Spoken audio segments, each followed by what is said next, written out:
नमस्कार स्टूडेंट, आज हम पब्लिक एडमिनिस्ट्रेशन के विकास के चरण कर रहे हैं, जिसमें हम सेकंड चरण करेंगे और सेकंड चरण का कुछ पोर्शन हमने कर लिया था और आज का हमारा टॉपिक रहेगा सेकंड चरण की विशेषताएं क्या क्या है। तो सेकंड चरण की जो विशेषताएं हैं उसमें सबसे पहली विशेषताएं हैं कि जो पब्लिक एडमिनिस्ट्रेशन के वैज्ञानिक थे, विचारक थे, उन्होंने सार्वभौमिक सिद्धांत निर्माण पर बल दिया। दूसरा, उन्होंने विषय को विज्ञान बनाने पर बल दिया। और फिर लोक प्रशासन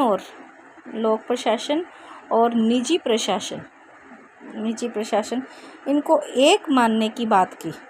उसके बाद में प्रबंध पर जोर दिया। सेकंड चरण में प्रबंध पर जोर दिया, प्रबंधकीय विज्ञान के विकास पर जोर दिया और कार्य क्षमता व कार्य निपुणता पर बल दिया। कार्य क्षमता और कार्य निपुणता पर बल दिया। उसके बाद में हमने देखा, जब ये सिद्धांत बन रहे थे तो अब पब्लिक एडमिनिस्ट्रेशन के सेकंड चरण में जो इसकी जो प्रतिष्ठा थी, पब्लिक एड की प्रतिष्ठा शीर्ष पे हो गई थी। लोक प्रशासन में लोक वाले पहलू को नकारा और औपचारिक संगठन पर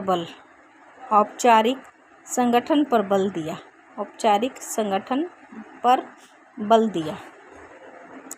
उसके साथ साथ में यांत्रिक दृष्टिकोण किया। यांत्रिक दृष्टिकोण का अर्थ है कि जो मनुष्य है वो एक प्रकार से यंत्र की भांति कार्य करता है और यंत्र जैसे किसी भी कारण से काम करता है, बटन दबाते ही पंखा चलने लग जाता है, ऐसे ही रुपए का लालच देने से मनुष्य काम करने लग जाता है। ये यांत्रिक दृष्टिकोण होता है। और फिर मूल्य मुक्त दृष्टिकोण, इसका अर्थ होता है मूल्य मुक्त दृष्टिकोण। यहाँ पे अभी मूल्य नहीं थे, इस प्रकार हमने ये देखी कि यहाँ पे सार्वभौमिक सिद्धांत निर्माण हुआ, विज्ञान बनाया, प्रशासन और निजी प्रशासन को एक बनाया, प्रबंध पर अधिकतम जोर दिया। प्रबंध मतलब कार्य क्षमता और कार्य की निपुणता बढ़ाना। सिद्धांत निर्माण के कारण से यहाँ पे प्रतिष्ठा शीर्ष पर थी और लोक प्रशासन में लोक के पहलुओं को नकारा और औपचारिक संगठन पर बल दिया। यांत्रिक दृष्टिकोण अपनाया गया, मूल्य मुक्त दृष्टिकोण था। अभी देखिए, हमने ये कर लिया था कि हेनरी फ्योल, बिलोबी, लूथर गुल्लिक, मुन्ने रेले, मेरी पार्कर फोलेट, ये सारे इस सेकंड चरण के विचारक थे, जो हमने हमारी लास्ट क्लास में पढ़ा था। अभी देखो स्टूडेंट, ये जो है तृतीय चरण, हम देखेंगे कि तृतीय चरण कब से कब शुरुआत हुई थी। तो तृतीय चरण की शुरुआत 1938 में हुई थी। 1938 में तृतीय चरण की शुरुआत हुई और तृतीय चरण में कौन से ऐसे विद्वान थे जिन्होंने तृतीय चरण की शुरुआत में विशेष ध्यान दिया, विशेष योगदान दिया। हमें ये पता है कि ये आलोचनाओं का काल था। जो ये सिद्धांत निर्मित हुए थे, इसके आलोचना हुई थी, तो यहाँ पे आलोचना का काल था। हम कौन से विद्वान तृतीय चरण से संबंधित है, इनसे पहले इसकी विशेषताएं कर लेते हैं कि तृतीय चरण की विशेषताएं क्या है। जहाँ पे ये सिद्धांत निर्मित हुए थे सेकंड चरण में, वहाँ पे सिद्धांतों को चुनौती मिलनी शुरू हो गई थी। चुनौती, लोक प्रशासन को विज्ञान मानने की आलोचना, यहाँ पे विज्ञान मानने की बात आ गई थी। यहाँ पे विज्ञान मानने की आलोचना होने लग गई थी कि लोक प्रशासन विज्ञान नहीं हो सकता है। उसके बाद में देखो, राजनीति प्रशासन द्विविभाजन हुआ, उसको चुनौती मिलने लग गई थी। राजनीति और प्रशासन को द्विविभाजन को चुनौती मिलने लगी। और यहाँ जहाँ पे औपचारिक संगठन पे बल दिया था, यहाँ तृतीय चरण में अनौपचारिक संगठन पर बल दिया गया था। यहाँ निजी प्रशासन और इसको एक माना गया था। तो यहाँ हम एक बात देखते हैं कि राजनीति और प्रशासन का जो द्विविभाजन हुआ, उनको चुनौती मिलने लग गई थी। राजनीति व प्रशासन के द्विविभाजन को चुनौती मिलने लगी, क्योंकि ये जो काल था वो आलोचना का काल था, चुनौती का काल था। अभी देखो, अब हम देखेंगे कि तीसरे चरण के अंदर कौन कौन से विचारक आए, संबंधित विद्वान कौन से हैं। तो यहाँ तीसरे चरण की जो शुरुआत की थी वो विद्वान है चेस्टर बर्नार्ड। चेस्टर बर्नार्ड, इनकी एक पुस्तक है the function of executive.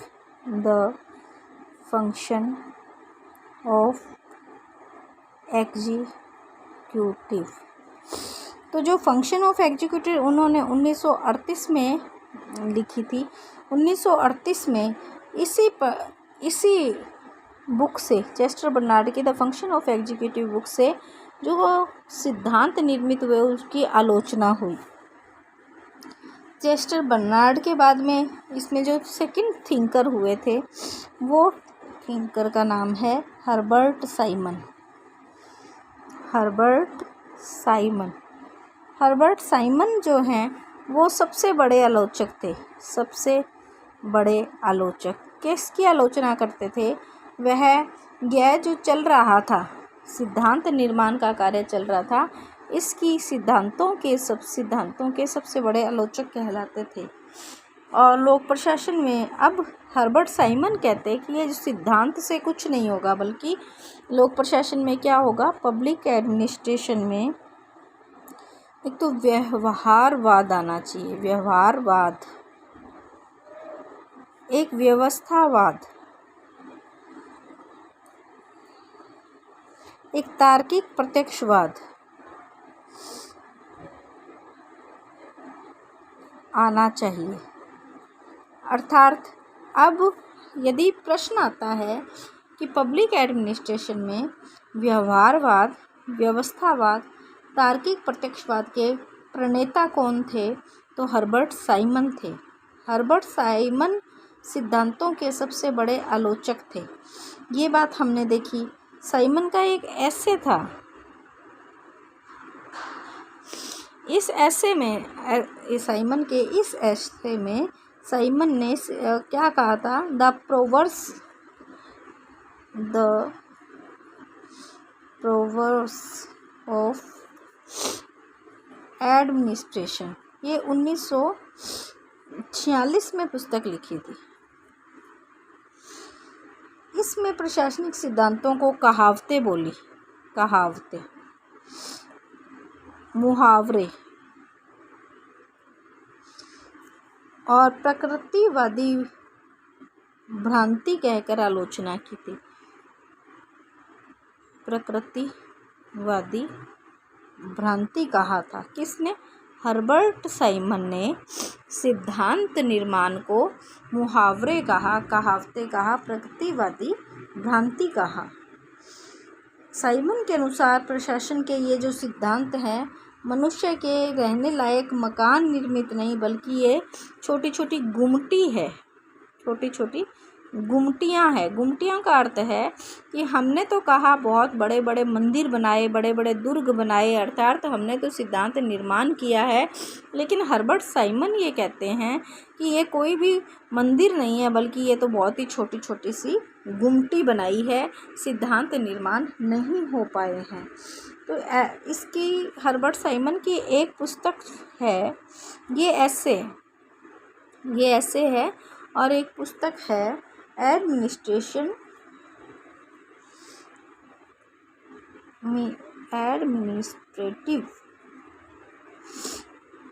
Behaviour.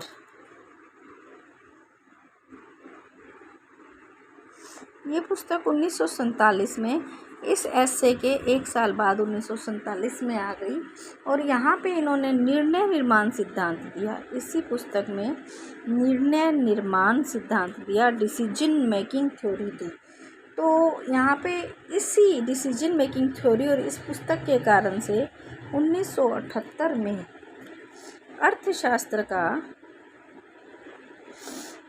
Nobel पुरस्कार हर्बर्ट साइमन को मिला। तो हमने देखा कि जो तृतीय चरण है, तृतीय चरण के पहले विचारक हमने देखे कि चेस्टर बर्नार्ड के बाद में हमने हर्बर्ट साइमन को पढ़ा। अब रॉबर्ट डेहल और वॉल्डो जो हैं वो भी तृतीय चरण के महत्वपूर्ण विद्वानों में से है, जो कि हम हमारी अगली वीडियो में करेंगे।